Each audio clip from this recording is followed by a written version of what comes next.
ایک بات بتاؤں، پلیز ضرور سن کے جائیے گا اور اسکپ بالکل مت کیجیے گا۔ جب آپ رات کو بستر پر سونے کے لیے جاتے ہو نا، تو کہا کرو یا اللہ میں نے سب کو معاف کیا، جنہوں نے میرے ساتھ ظلم کیا یا جن کے ساتھ میں نے ظلم کیا۔ اگر کوئی آپ سے معافی مانگے تو اسے بھی معاف کر دینا۔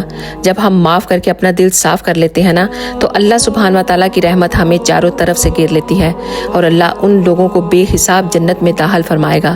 اگر ہم اپنے گھروں کو صاف نہ کریں تو کتنے میلے ہو جاتے ہیں نا، گندے ہو جاتے ہیں۔ اسی طرح دل انسان کا گھر ہے، اگر وہ اس میں کسی کے لیے کینہ رکھے تو وہ گندا ہو جاتا ہے۔ آپ صلی اللہ علیہ وسلم نے فرمایا، اگر دو مسلمان آپس میں لڑے ہوئے ہوں اور ایک دوسرے سے بات نہ کریں تو اللہ ان کے سارے عملوں کو مردود کر دیتا ہے اور کہتا ہے جب تک یہ صلح نہیں کریں گے میں ان کا کوئی بھی عمل قبول نہیں کروں گا۔ ایک جگہ پر آپ نے فرمایا، اگر معاف کرنے میں عزت گھٹے تو مجھ سے لے لو، معاف کرنے سے عزت نہیں گھٹتی بلکہ اور بڑھ جاتی ہے۔ اگر آپ کو یہ ویڈیو اچھی لگے تو پلیز ضرور شیئر کیجیے۔